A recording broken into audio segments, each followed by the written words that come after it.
పుష్పవాన్ గజవాన్ వసుమాన్ భవతి చంద్రమా వాహవాన్ పుష్పం పుష్పవాన్ గజవాన్ వసుమాన్ భవతి ఏవం వేద యోపామాయతనం వేద ఆయతనవాన్ భవతి రాజాధిరాజాయ ప్రసన్న సాయినే నమో వై శ్రవణాయ కుర్మహే సమే కామాన్ కామకామాయ మహ్యం కామేశ్వరో వై శ్రవణో దదాతు కుబేరాయ వై శ్రవణాయ మహారాజాయ నమః.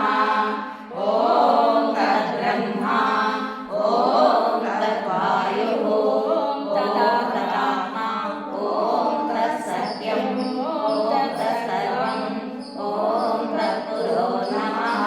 తచ్చరతిర్భూతేషు గుహాయాం విశ్వమూర్తిషు త్వం యజ్ఞస్వం వశకారస్వం ఇంద్రస్వం రుద్రస్వం విష్ణుత్వం బ్రహ్మత్వం ప్రజాపతిం తదా పాపో జ్యోతిరస్వం మృతం బ్రహ్మభూర్భువస్సువరో. ఓం నారాయణాయ విద్మహే వాసుదేవాయ ధీమహి తన్నో విష్ణుః ప్రచోదయాత్. ఓం తత్పురుషాయ విద్మహే మహాదేవాయ ధీమహి తన్నో రుద్రః ప్రచోదయాత్. ఓం గురుదేవాయ విద్మహే పరబ్రహ్మణే ధీమహి తన్నో గురుః ప్రచోదయాత్. ఇది సువర్ణమంత్రపుష్పం సమర్పయామి. చెక్కులన్నీ కూడా లాగేసినట్లుగా మనలో ఉండే దోషాలన్నీ కూడా తొలగిపోతాయి, ఆ తప్పులన్నీ తొలగిపోతాయి. దోషాలు ఉన్నాయి అంటే మన ఎనర్జీ వేస్ట్ అయిపోతూ ఉంటుంది. ఒక రైతు పొలంలో నీళ్లు పెడుతూ ఉంటే గమనిస్తాడనుకోండి, నీళ్ళు ఏదో వేస్ట్ అయిపోతూ ఉన్నాయి అని గమనించుకుంటాడు. ఓహో, ఎలుకల కలుగులు అన్నీ చాలా ఉన్నాయి గట్లల్లో అని వాటిని పూడ్చుతాడు. ఆ వాటిని పూడ్చినప్పుడు నీళ్ళన్నీ నిలబడతాయి. మన వ్యక్తిత్వంలో కూడా అట్లాగే అనేక విధాలుగా మనం ఎన్ని విధాలుగా బయట నుంచి విషయాలను సంగ్రహించవచ్చో, స్వీకరించవచ్చో, అన్ని విధాలుగా మనలో ఉండే ఎనర్జీ కానీ, ఏకాగ్రత కానీ, ప్రాణశక్తి కానీ, ఆరోగ్యం కానీ వేస్ట్ అయిపోతూ ఉంటుంది. అప్పుడు మనం దాన్ని సరిచేసుకుంటూ వెళ్ళాలి. అది విఘ్నుల లక్షణం, అది సరిచేసుకుంటూ వెళ్ళాలి.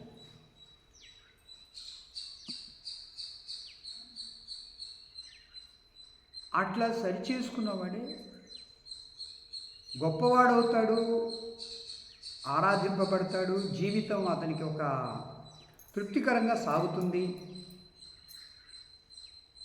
పర్వాలేదు, మనం జీవితంలో ఎదిగాము, సాధించాము,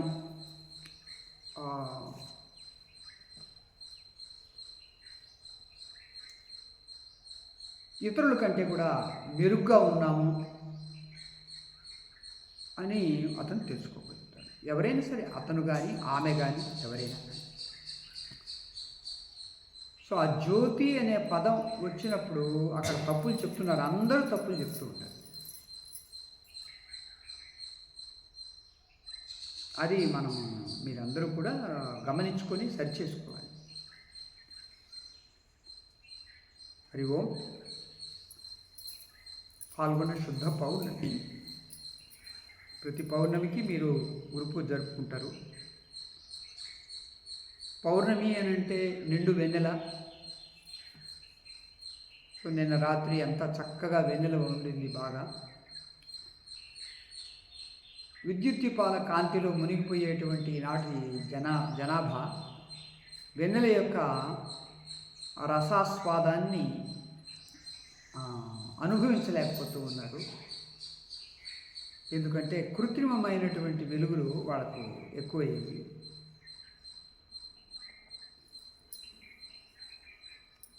పిండారబోసినట్లుగా వెన్నెల ఉన్నట్లుగా మనిషికి ఎప్పుడైతే జ్ఞానం వస్తుందో అన్నీ తెలిసి వస్తుంది, ఎక్స్పోజ్ అవుతుంది ప్రతి ఒక్క విషయము కూడా. ఆ జ్ఞానము అనేది ఇతరుల గురించే కాదు, తన గురించి కూడా స్వీయ జ్ఞానం. ఒకసారి మీరు పరీక్షించండి, జ్ఞానము అనే పదం ఎన్నిసార్లు వస్తుంది భగవద్గీతలో అని పరిశీలించండి. ఎన్ని కాంటెక్స్టుల్లో, ఎన్ని విధాలుగా ఈ జ్ఞానం అనే పదం వివరించబడింది అనేది చూడండి. ఓ అమ్మ, ఎన్నిసార్లు లెక్కలేదు, అన్నిసార్లు వస్తుంది.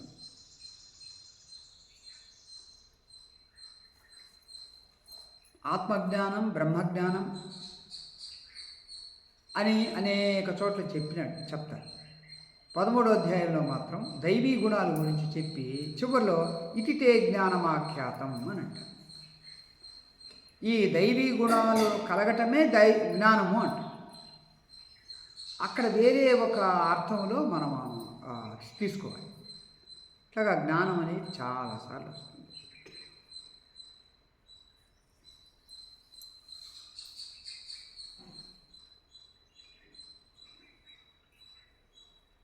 మానవుడు తను ఉన్న స్థితి నుంచి ఎప్పుడూ కూడా ఇంకా పైకి ఎదగాలి, వికసించాలి, మరియు సాధించాలి అని కోరుకుంటాడు. ఉన్నదాంతో తృప్తి పడ్డాడు. డబ్బు తెలుసు అనుకోండి, అతనికి ఒక 10 కోట్లకు ఉంది, అక్కడ తాగుతాడా? ఇంకా సాధించాలి. ఉద్యోగం లేదు అనుకున్నాడు, ఉద్యోగం వచ్చింది, అక్కడ తాగుతాడా? ఇంకా ఇంక్రిమెంట్ రావాలి, ఇంకా ప్రమోషన్ రావాలి, ఇంకా పైకి ఎదగాలి అని అనుకుంటాడు. భూమి ఉండేవాడు, వ్యవసాయం చేసే రైతు ఎంత పని చేసినా కానీ పొలంలో ఇంకా పని చేయాలి, మిగిలి ఉంది అని అనుకుంటాడు. అలాగే ఒకటి పంట సాధించిన తర్వాత ఇంకో పంట వేయాలి, ఇంకొన్ని ఎకరాలు సాధించాలి అని కోరుకుంటాడు. సపోజ్ నీవు ఒక పైలట్ అనుకుందాము.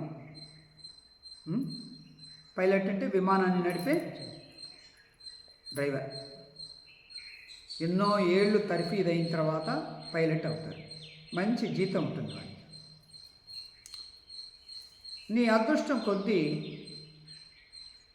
భూమి నుంచి పై గ్రహానికి వెళ్ళేటువంటి ఒక రాకెట్లో నిన్ను ఎన్నుకున్నారు, ఒక డ్రైవర్గా, ఒక పైలట్గా వెళ్ళటానికి.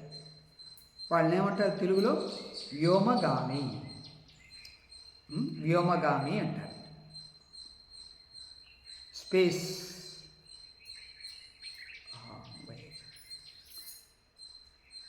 అది చాలా క్లిష్టమైనటువంటి పని, దానికి ఎన్నుకుంటారు మిమ్మల్ని. మీరు భూమి నుంచి కొన్ని లక్షల కిలోమీటర్ల దూరంలో ఉండే గ్రహానికి వెళ్ళి అక్కడ 1 రోజు 2 రోజులు ఉండి పరిశోధన చేసి మళ్ళీ తిరిగి వచ్చేస్తారు. సరే, ఎవరూ సాధించలేని పనిని అతడు సాధించాడు కదా, అక్కడ తాగుతుందంటే లేదు, ఇంకొక గ్రహానికి పోవాలి. ఏమ్మా, ఇంకొక గ్రహానికి పోవాలి. సో అంటే మనిషి యొక్క ప్రయత్నం ఎప్పుడూ కూడా అది అనంతం వైపు సాగుతూ ఉంటుంది, ఒక చోట ఆగదు,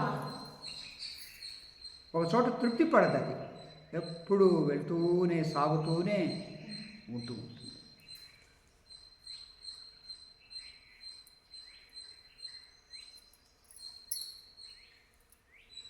అలాగే మనిషి యొక్క ప్రయాణం కూడా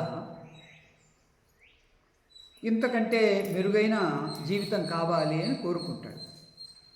అంటే ఏంటి? సుఖం ఇంకా మెరుగైన జీవితం కావాలి, ఇంకా మెరుగైన జీవితం కావాలని కోరుకుంటాడు.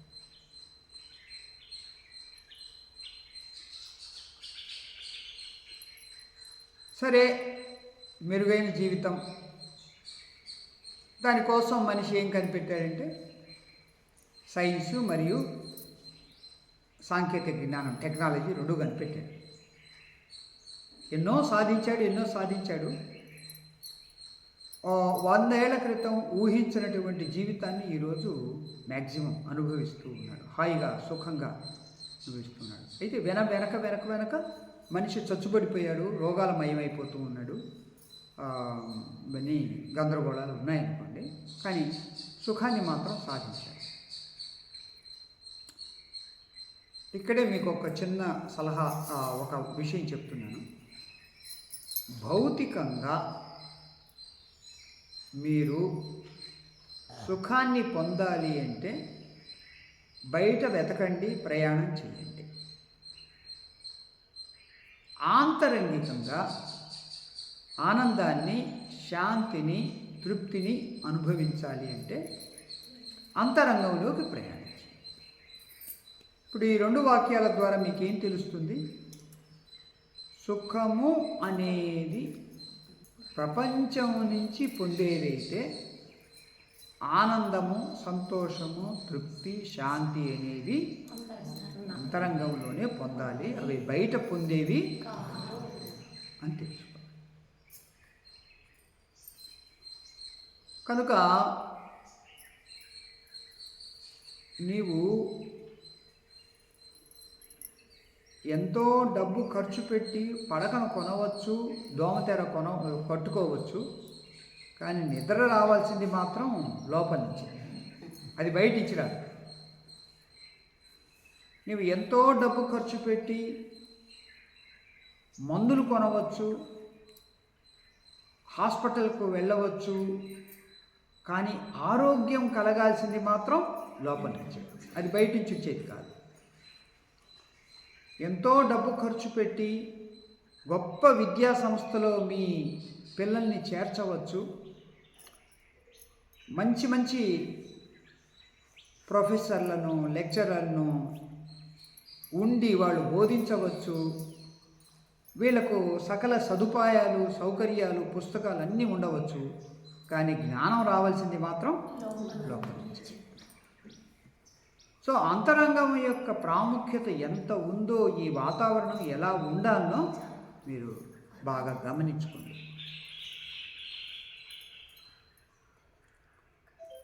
ఆ అంతరంగాన్ని అనంత స్థితికి చేర్చినటువంటి వాడి యొక్క లక్షణాలు ఎట్లా ఉంటాయి?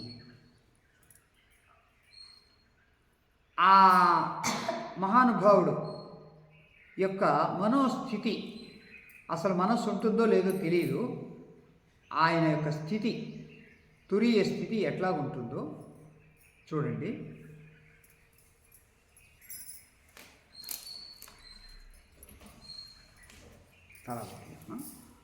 చివరి పేజ్ చూడమని.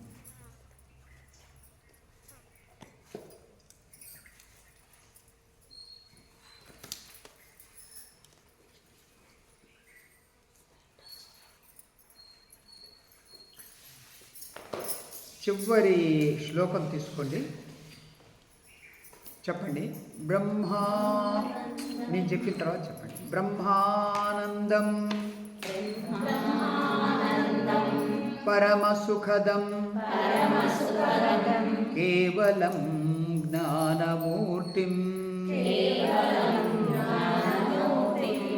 ద్వంద్వాతీతం గగన సదృశం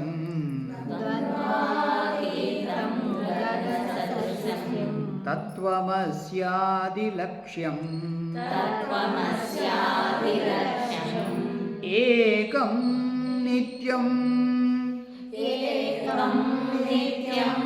విమలమచలం సర్వధీ సాక్షిభూతం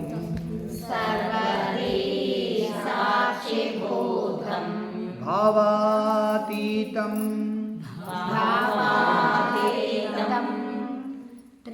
శివయ్య ఈ పుస్తకాలు ఎక్కడ పెట్టు, ఎక్కడది అక్కడ, ఇక్కడ పెట్టమ్మా,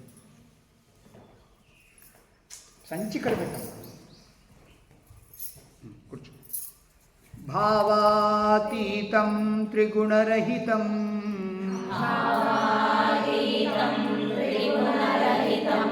సద్గురుం తం నమామి సద్గురుం తం నమామి.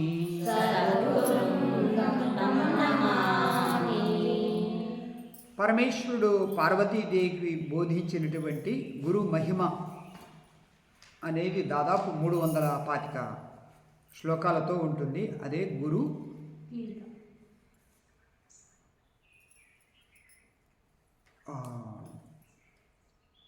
గురు ఏంటి పుస్తకం పేరు చెప్పారమ్మా? గురుగీత.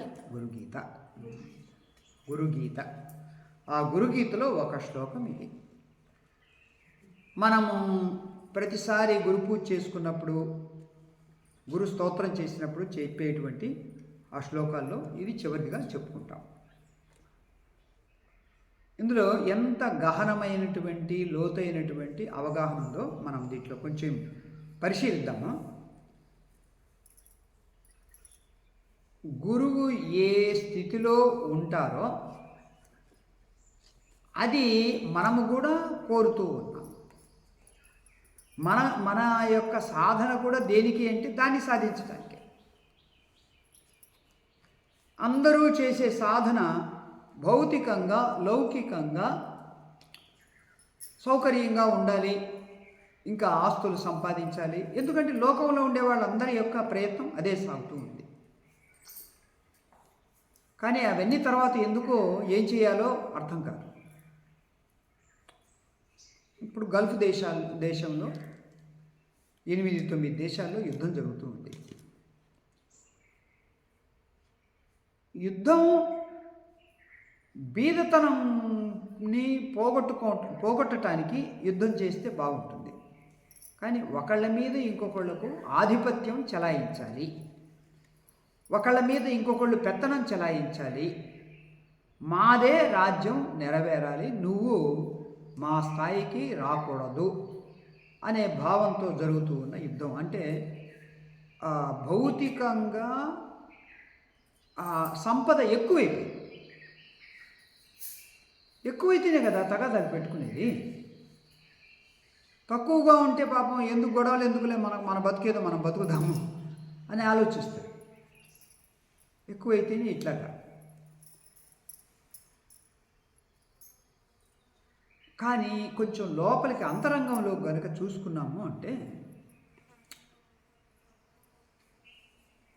మనం పొందాల్సినటువంటి స్థితి ఏది?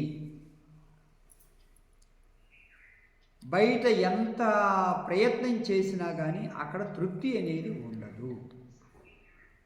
లోపల మాత్రం అది నిజంగా స్వచ్ఛమైనది. అంటే ఎట్లా చెప్పగలుగుతున్నామంటే, ఇప్పుడు బయట మీరు పల్లెటూరు నుంచి వచ్చినప్పుడు ఏదో చిన్న ఇల్లు బాడుకు దొరికితే చాలు అని అనుకుంటారు, దొరికింది. ఆ తర్వాత ఇంకొక చిన్న ఇల్లు కొనుక్కుంటే బాగుంటుంది అనుకుంటారు, కొనుక్కున్నారు. పెద్ద ఇల్లు కట్టుకుంటే బాగుండేది అనుకున్నారు, అది దొరికింది. ఒక పెద్ద డూప్లెక్స్ కట్టుకుంటే బాగుంటుంది అనుకున్నారు, అది అయింది. పెద్ద విల్లా అయితే బాగుండేది అని అనుకుంటారు, అదే అయింది. ఆ తర్వాత ఇంకా ఆస్తులు. దీనికి మితి ఏమైనా, పరిమితి ఏమైనా ఉందంటే ఏమి లేదు, పోతూ ఉంటుంది అది. కానీ అందరూ పడుకున్నప్పుడు ఒకే తృప్తిని అనుభవిస్తారు, అదే గాఢ నిద్ర. ఒకే స్థితిని అనుభవిస్తారు, దాంట్లో తేడాలు ఉండవు. అక్కడ రెండవ ఆలోచన ఏమి ఉండదు. ఇంకా అందరూ ఒకే ఏక స్థితిని, ఏక రసాన్ని అనుభవిస్తారు. ఆ స్థితికి చేరుకోవాలి అని మనం ఒక మహాత్ముని చూస్తే మనం అనేక సందర్భాల్లో ఉద్వేగాలకు లోనవుతూ ఉంటాము, కోపతాపాలకు లోనవుతూ ఉంటాము, రాగద్వేషాదులకు లోనవుతూ ఉంటాము. ఇష్టమైంది కనపడ్డప్పుడేమో రాగము, అయిష్టమైంది కనపడ్డప్పుడేమో ద్వేషము. ఇదే ఎప్పుడు రాగము ద్వేషము ఈ రెండిటి మధ్య మన యొక్క జీవితం అటు ఇటు పొర్లుతూ ఉంటుందన్నమాట. పొద్దుస్తమానం ఉదయం నుంచి రాత్రి వరకు ఈ రాగద్వేషాలతోనే గడుపుతూ ఉంటాం. ఒక చిన్న పిల్లవాడు వాడిని ఎవడైనా సరే ఆ పిల్లోడో ముద్దాడ బుద్ధి అవుతుంది, లేకపోతే ఎత్తుకో బుద్ధి అవుతుంది. కారణం ఏంటంటే ఏ రాగద్వేషాలు లేవు. అది స్వచ్ఛంగా ఉంటాడు. అంటే వాళ్ళు పట్టించి దట్టించటం వల్ల వాడు ఇంకా మనలాగా తయారవుతాడు అన్నమాట. అది. సో ఈ స్థితికి ఈ మహాత్ముడి యొక్క స్థితికి చేరుకోవాలంటే పొందిన వాటిని పోగొట్టుకోవాలి, తగిలించుకున్న వాటిని కడుక్కోవాలి, ప్రయత్నం చేసి సాధన చేసి కడుక్కోవాలి, ఎక్కించుకున్న వాటిని దించుకోవాలి. సో ఆ సాధన అన్నమాట మనం చేసేది. అందువల్ల నేను అంటూ ఉంటాను, మతములో మనం ఎప్పుడు కూడా పొందాలి దేవుడి దగ్గరికి వెళ్తాం. అందుకనే వాడు సంకల్పం చెప్పినప్పుడు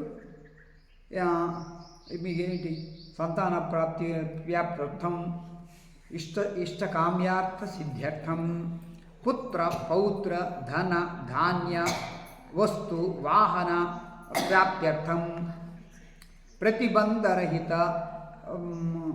ప్రతిబంధరహిత శత్రు వినాశనార్థం. ఇవన్నీ లిస్టు చెప్తూ ఉంటారు వాళ్ళు. ఇవి కావాలి, అవి కావాలి. వేదాంతంలో ఏం లేదు. ఉండే వాటిని పోగొట్టుకోవటమే మనం చేసే సాధన. ఏదేదో ఎక్కించుకొని ఉంటామో సరుకంతా కూడా, దాన్నంతా వదిలించుకోవటమే వేదాంతంలో చేసే సాధన. అప్పుడే నువ్వు నిర్మలంగా ఉంటావు, సంతోషంగా ఉంటావు, తృప్తిగా ఉంటావు, నిండుగా ఉంటావు, ఖాళీగా ఉంటావు. అదే బ్రహ్మస్థితి. మొన్న ఒకటి చదువుతూ ఉంటే తెలిసింది, మనము వేదాంతంలో ఏదైతే బ్రహ్మము అని అంటామో, ఇది బృహత్వాత్ బ్రహ్మ ఉచ్యతే, అన్నిటికంటే పెద్దది. దాన్నే బుద్ధుడు ఏమన్నాడంటే ధమ్మము. అందువల్ల పై వాటిని చూసి బుద్ధుడు వేరు, ఆయన దేవుడిని ఒప్పుకోలేదు, ఆయన నాస్తికుడు అని బ్రాహ్మణులందరూ అంటూ ఉంటారు. కానీ గొప్ప థింకర్, ఆలోచనాపరుడు ఏమన్నాడంటే లేదు, మనం బ్రహ్మం అనే దాన్నే మన వేదాంతంలో ఆయన ధమ్మము అంటారు. కరెక్ట్, నిజమే. మనము ఇక్కడ ఏముంది అని చెప్తే ఏదో ఉంది అని అంటాం. బుద్ధుడు ఏమన్నాడంటే దాన్ని ఏమీ లేదు అన్నాడు. సో మనము బట్టబయలు అంటాం, ఆయన శూన్యము అన్నాడు. మనం పరిపూర్ణము అన్నాము, ఆయన ఎరుక అన్నాడు. అంతే తేడా, పెద్ద తేడా. కాన్షియస్నెస్. బ్రహ్మానందం. భగవద్గీత పారాయణం చేయటం ద్వారా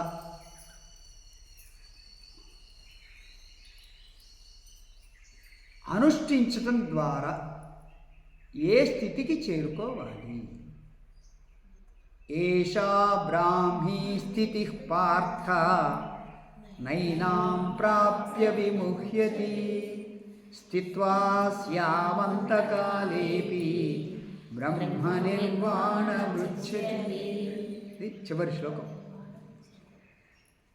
అందువల్ల ఏషా బ్రాహ్మీ స్థితి, ఓ పార్థ ఈ బ్రాహ్మీ స్థితిలో నిలువు అంట.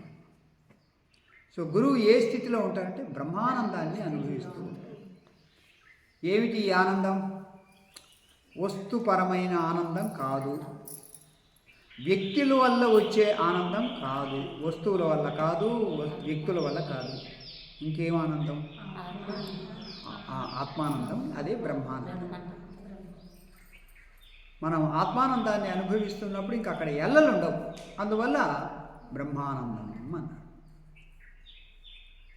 అంతరంగంలో చూసినప్పుడు అది ఆత్మానందం. బహిరంగ ఈ విశ్వంతో, ఈ సృష్టితో పోల్చినప్పుడు దాన్ని ఏమన్నారు? బ్రహ్మానందం. సో మనం అనుభవించే ఆనందాలన్నీ కూడా అల్పమైనవి.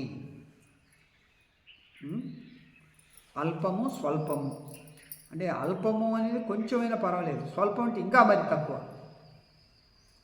ఇప్పుడు కర్ణాటక రాష్ట్రంలో మీరు వడ్డిస్తూ ఉంటే కొంతమంది ఏమంటారంటే అల్ప అల్ప అంటారు. అంటే అల్ప అంటే కొంచెం పర్వాలేదు అని, స్వల్ప అని అంటారు. నువ్వు ఇంతే వేయాలి అనమాట వడ్డిస్తూ ఉంటే.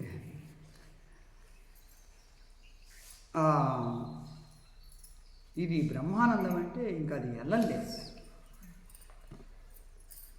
అటువంటి స్థితిని చేరుకోవాలి. అవును, నిజం. ఎప్పుడు అనంటే మనస్సును ఎప్పుడైతే ఛేదించావో ఇంకంతే, అయిపోయింది.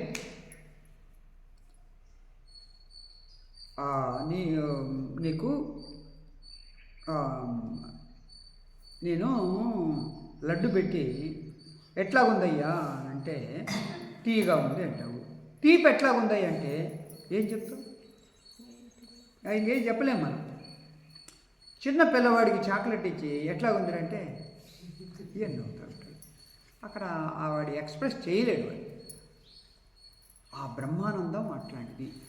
మనోపరిధులను, మనస్సు యొక్క పరిమితులను, సంకోచాలను అన్నిటినీ దాటిపోయినటువంటి స్థితి అది బ్రహ్మానందం. అందువల్ల ఏషా బ్రాహ్మీ స్థితి పార్థ. ఆ బ్రహ్మానంద స్థితిలో ఉంటాడు. పరమ సుఖదం. ఆ బ్రహ్మానందం ఎట్లా ఉంటుందంటే పరమ సుఖం, గొప్ప సుఖాన్ని ఇస్తుంది. దమ్ అక్కడ సుఖదం అంటే సుఖాన్ని ఇచ్చేది అని అంటాం. గొప్ప సుఖాన్ని ఇచ్చేది, దాంతో పోల్చడానికి వీల్లేదు.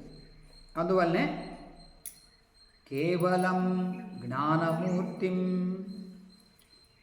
ఆయన కేవలం జ్ఞానస్వరూపంగా ఉంటాడు, ఒక్కడిగానే ఉంటాడు.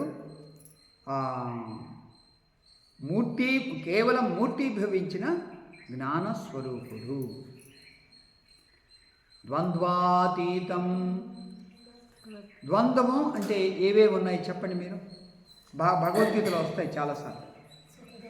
మానావమానయోస్తుల్యః తుల్యో మిత్రారిపక్షయోః శీతోష్ణ సుఖ దుఃఖేషు సమసంగ వివర్జితః తుల్యనిందాస్తుతిర్మౌని సంతుష్టో యేన కేనచిత్ అనికేతస్థిరమతిః భక్తిమాన్ మే ప్రియో నరః. ఇది 12వ అధ్యాయంలో వచ్చేది. అనికేత అది కాదు, శీతో ఉష్ణ, ఇది ద్వంద్వం. మానము అవమానము, పొగడ్త నింద, లాభము నష్టం, మరియు లాభము నష్టము, సంతోషము దుఃఖము, ఇవన్నీ కూడా ద్వంద్వాలు, విరుద్ధాలు అన్నమాట. ఈ రెండిట్లో కూడా అతను సమంగా ఉంటాడు. ఏమీ తొణకడు, బెనకడు, ఉప్పొంగడు, కుంగిపోడు, సమంగా ఉంటాడు. ఎప్పుడు సమంగా ఉండగలుగుతాడు అంటే ఈ ఇహలోకానికి మాత్రమే నేను సంబంధించిన వాడిని, దీన్నే అంటిపెట్టుకోవాలి అనే భావనతో ఉంటే వాడు ఇంకా ఎప్పుడు కూడా దీనికి దానికి దానికి దీనికి ఆ అలల మధ్యలో చిక్కుకున్న చెక్కపుల్లలాగా అటు ఇటు కొట్టుకుంటాడు. ఉన్నతంగా ఇవి ఏవి మనతో వచ్చేవి కాదు. ఇవి ఏవి మనల్ని నిజంగా సంతృప్తి పరచలేవు. ఇవి ఏదో వాడుకోవాలి, అక్కడే ఉంచాలి. కానీ వాటిని లోపలికి తీసుకున్నాము అని అంటే, ఏది నెత్తిని పెట్టుకున్నామంటే ఇక అంతే మునిగిపోతాము అనే భావన బాగా ఉండేవాడు. అది కాబట్టి ద్వంద్వాలకు అతీతంగా ఉంటాడు.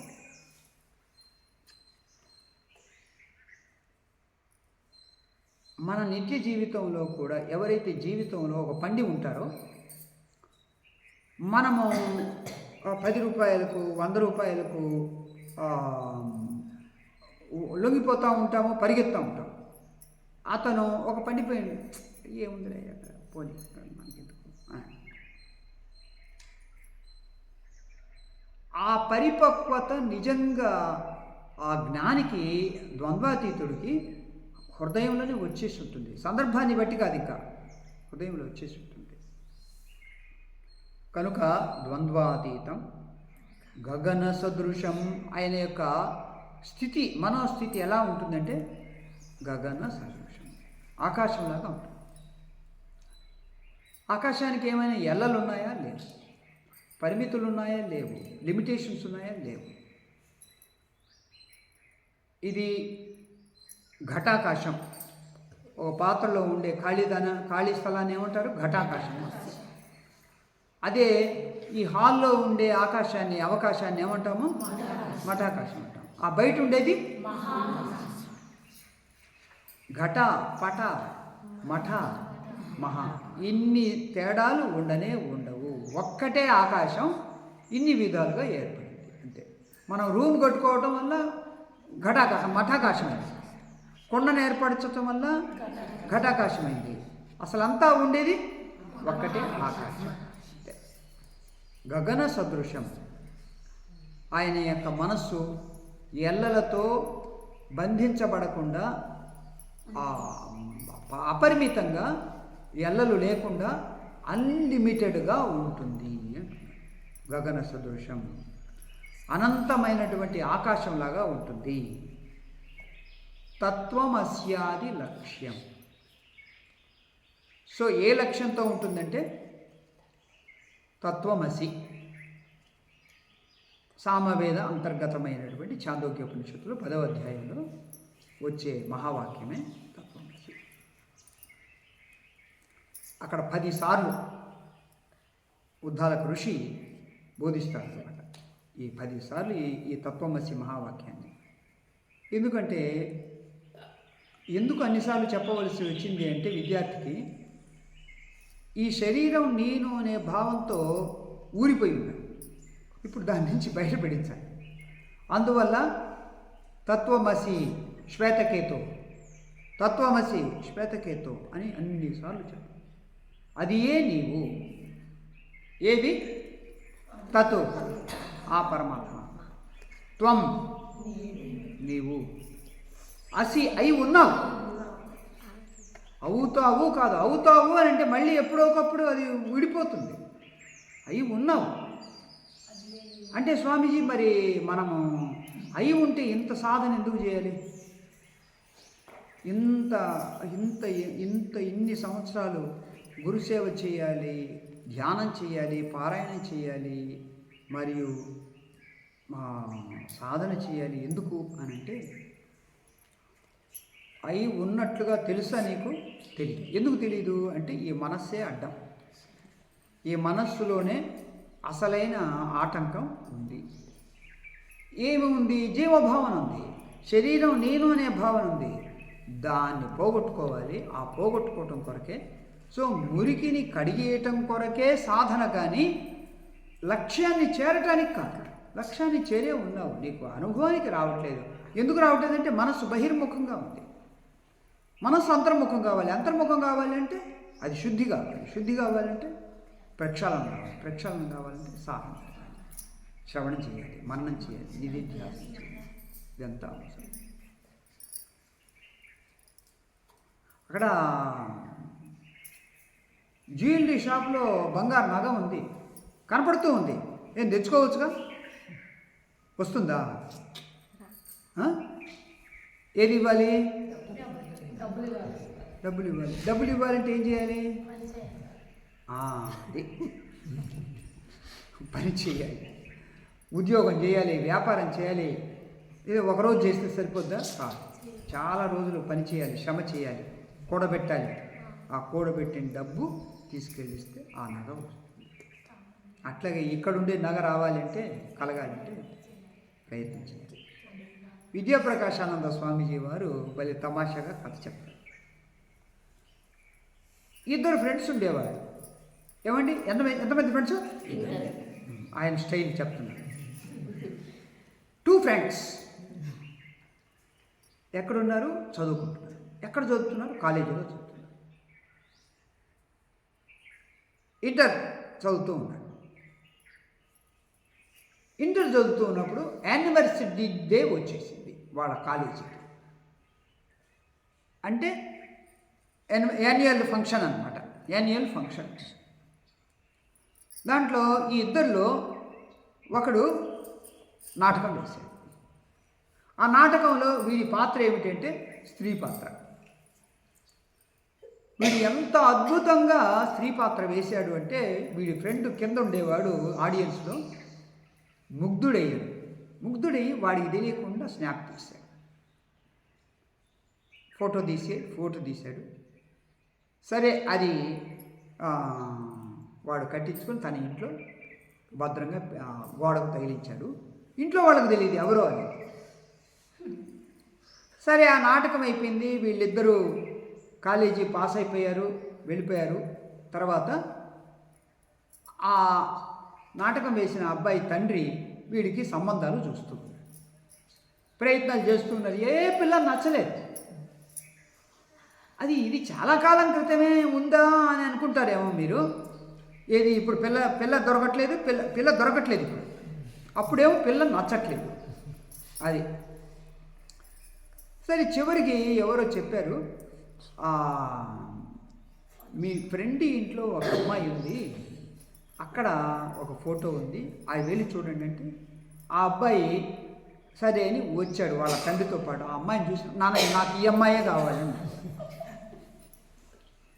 ఈ అమ్మాయే కావాలి. ఇప్పుడు ఫ్రెండ్ ఏమో ఇంట్లో లేడు, అందువల్ల వెళ్ళిపోతారు. ఇప్పుడు ఆ అమ్మాయిని వీడు స్నాప్ తీసి అందరిని అడుగుతూ ఉన్నాడు, ఈ అమ్మాయి ఎక్కడుంది, ఈ అమ్మాయి ఎక్కడుంది అని. ఎవరూ చెప్పలేకపోతున్నారు, ఎవరూ వెతకలేకపోతున్నారు. దొరుకుతాడా? ఆ అమ్మాయి దొరుకుతుందా?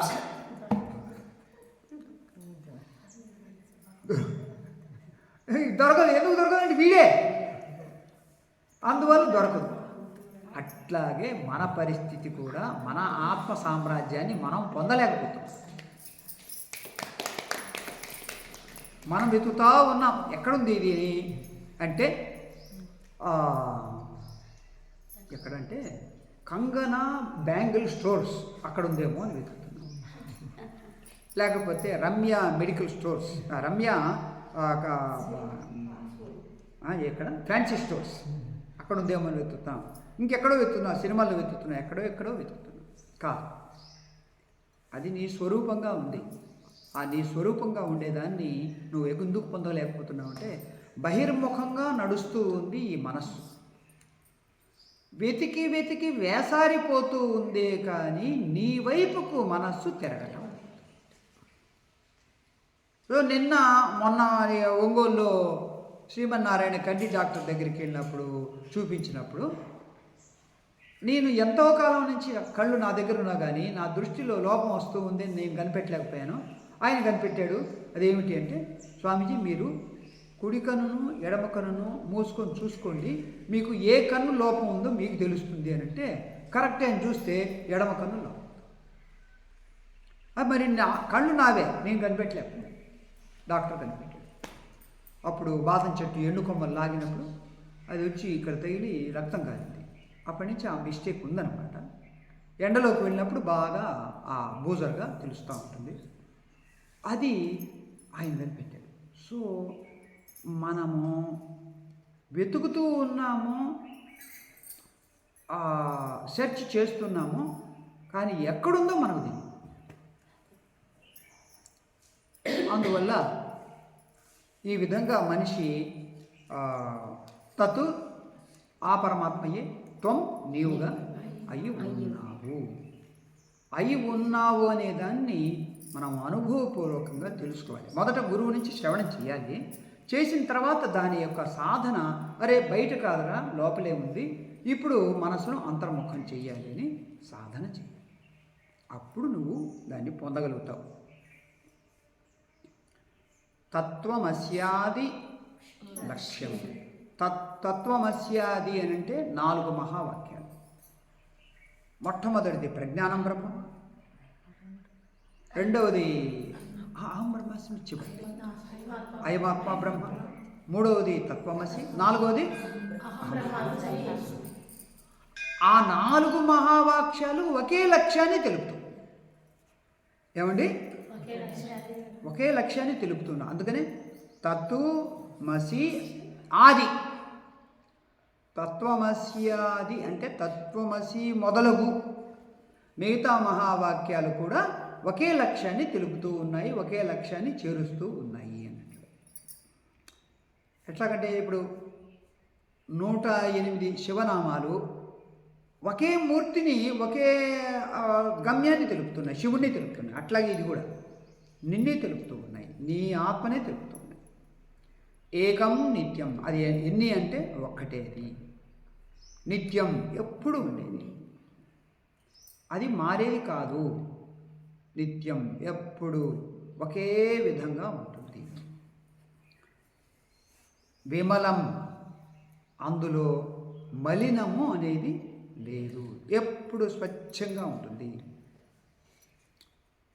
మనస్సు పరిపరి విధాల పరిగెత్తుతూ ఉంటుంది కాబట్టి అది మలాన్ని పొందుతూ ఉంటుంది. కోరికలతో నిండిపోయి ఉంది కాబట్టి సతమతం అవుతూ ఉంటుంది. కానీ ఈ ఆత్మస్వరూపం ఏ కోరికలు లేవు, అది స్వచ్ఛమైనది కాబట్టి విమలం. అది ఎప్పుడు కూడా అది స్వచ్ఛంగా ఉంది కాబట్టే మలినంతో కూడుకున్న మనస్సును చూపించగలుగుతుంది. ఇది కూడా మలంతో ఉంటే ఇది దాన్ని చూపించలేదు. ఇప్పుడు నేను చెప్పండి, మీరు ఒక దొంగ ఇంకొక దొంగను చూపిస్తాడా? చూపించాడు. ఎందుకంటే వాడిని కనుక పట్టుకుంటే వాడు మళ్ళీ వీడిని దొంగ అంటాడు. దొంగలు ఇద్దరు గప్చుప్ గుట్టుగా ఉండిపోతారు. అందువల్ల ఇది స్వచ్ఛంగా ఉంది కాబట్టి ఇదిగో బుద్ధి, ఇది నిర్ణయించేది, ఇదిగో మనస్సు, ఇది జ్ఞాపక శక్తిని ఇది అని ఆలోచించేది, ఇదిగో ఇది జ్ఞాపక శక్తి మతి, దీంట్లో జ్ఞాపక శక్తి స్టోర్ అయి ఉంటుంది అని అంత చూపించగలుగుతుంది. కాబట్టి ఇది విమలం. విమలమన్నా అమలమన్నా అంతా ఒకటే. అచలం, కదలకుండా ఉంటుంది. ఇప్పుడు ఏది కదలాలి అంటే ఇక్కడ ఉండి అక్కడ లేకపోతే కదలాలి. అంతటా ఉండేదైతే ఎక్కడ కదలాలి? ఇప్పుడు ఆకాశం ఉంది, ఎక్కడ కదలాలి? కదలాల్సిన అవసరం లేదు దానికి, అది ఎప్పుడు అంతటా ఉంది. ఇప్పుడు ఘటము కదులుతుంది కానీ ఘటంలో ఉండే ఆకాశం కదులుతుందా? మఠము మనము గోడలు కట్టడం వల్ల మఠం ఏర్పడింది, గోడలు తీసేస్తే మళ్ళీ ఇది మహాకాశం అయిపోతుంది. కాబట్టి అచలం అనంటే చలనరహితమైనది. నీవు ఇక్కడున్నావు, ఇంట్లో లేవు, కాబట్టి ఇక్కడి నుంచి ప్రయాణం చేస్తే ఇంటికి చేరుకుంటావు. చలనం ఉంటుంది. కానీ ఆత్మస్వరూపం, పరమాత్మ స్వరూపం అంతటా నిండి నిబిడీకృతమై ఉంది కాబట్టి అది ఎక్కడికి వెళ్ళాల్సిన అవసరం లేదు. కాబట్టి దానికి కోరికలు ఏవి లేవు కాబట్టి అచలం. దీని ఒక్కదాన్ని తీసుకొని ఒకళ్ళు ఒక పెద్ద సిద్ధాంతాన్నే తయారు చేశారు, అదే అచల సిద్ధాంతం.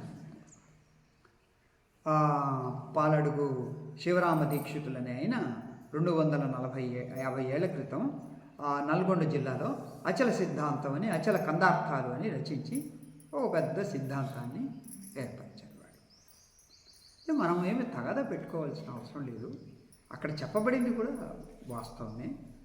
కాకపోతే కొన్ని సంప్రదాయాలు, కొన్ని పద్ధతులు వేరుగా ఉంటాయి అంతే.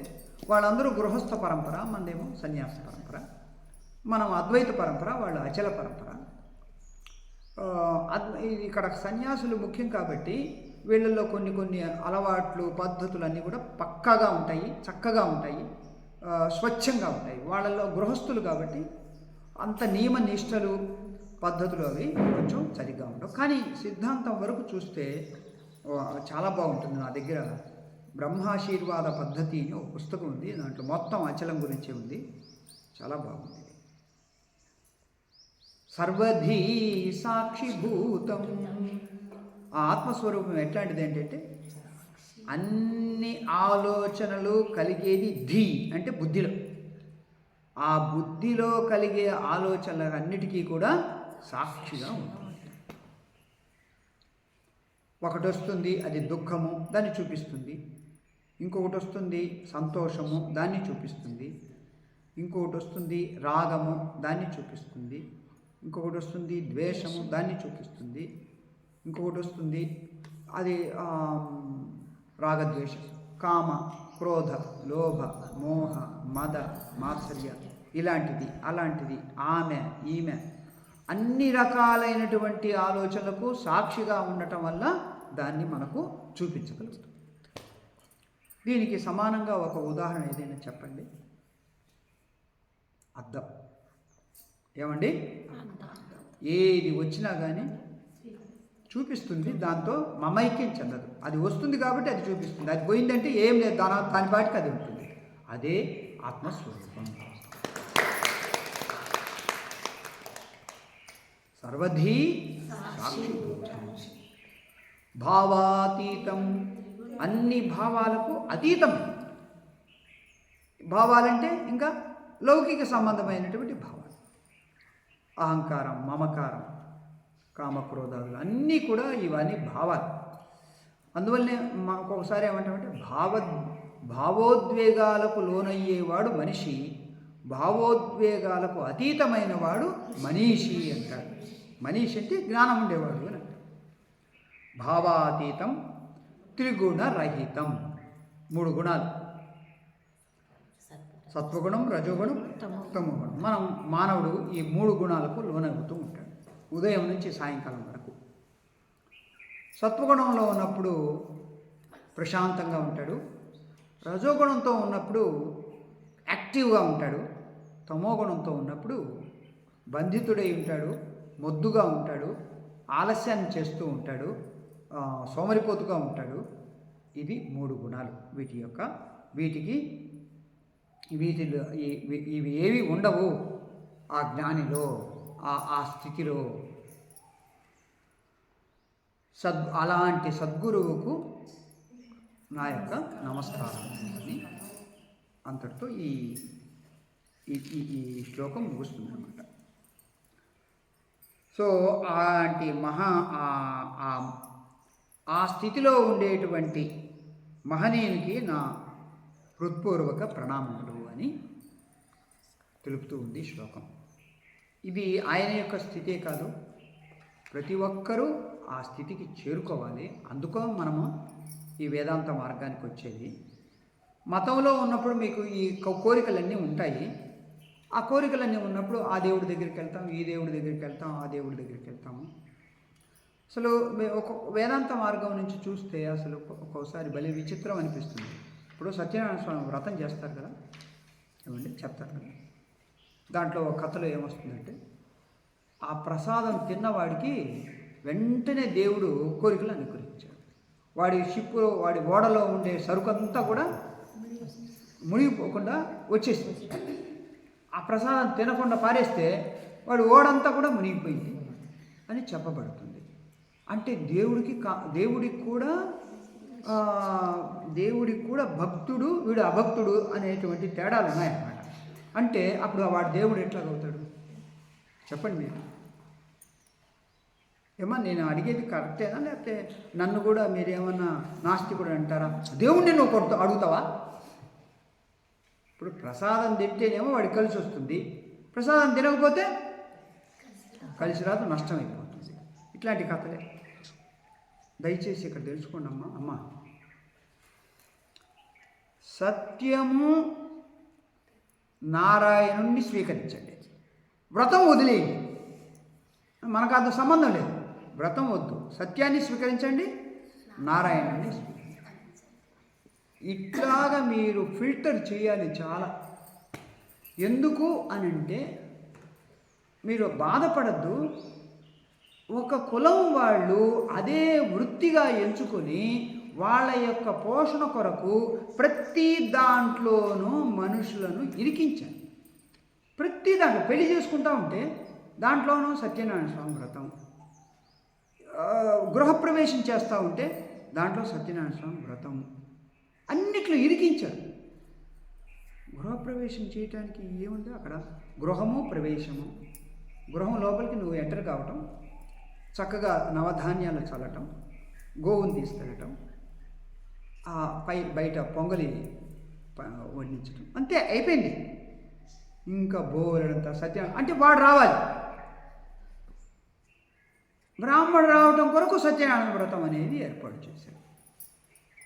ఎన్ని ఉన్నాయి ఇట్లా, ఎన్ని కల్పనలు ఉన్నాయి, ఎన్ని అభూత సృష్టి ఉంది మన మతం. పాపం అదంతా ఆలోచించేటువంటి శక్తి మీకు లేదు. ఎందుకంటే మనసు మూసుకుపోయింది. వందల సంవత్సరాలకు మూసుకుపోయేసరికి వాళ్ళు చెప్పింది వేదం, వాళ్ళు పోసింది తీర్థంలాగా తీసుకుంటూ ఉంటారు. కానీ ఎన్నో కల్పనలు, ఎన్నో అజ్ఞాన అంధ విశ్వాసాలు, అంటుజాడ్యాలు మీ యొక్క కల్చర్లోకి ప్రవేశించాయి.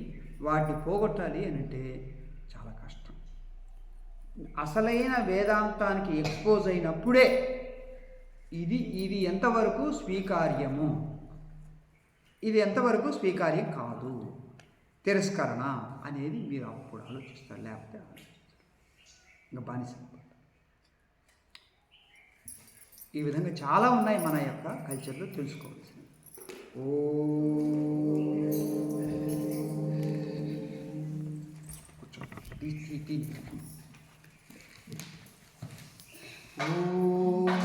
స్వస్తి ప్రజాభ్యః పరిపాలయంతాం న్యాయేన మార్గేణ మహీమహీషాః గోబ్రాహ్మణేభ్యః శుభమస్తు నిత్యం. లోకాః సమస్తాః సుఖినో భవంతు. కాలే వర్షపర్జన్యః పృథివీ సస్యశాలినీ దేశోऽयं శోభరహితः సాధవः సంతు నిర్భయాः. ఓం అసతో మా సద్గమయ తమసో మా జ్యోతిర్గమయ మృత్యోర్మా అమృతంగమయ. ఓం పూర్ణమదః పూర్ణమిదం పూర్ణాత్ పూర్ణముదచ్యతే పూర్ణస్య పూర్ణమాదాయ పూర్ణమేవావశిష్యతే. ఓం శాంతి శాంతి శాంతి. లోకాః సమస్తాః సుఖినో భవంతు. సద్గురు మహారాజ్ की జై. శ్రీ సత్యనారాయణ స్వామి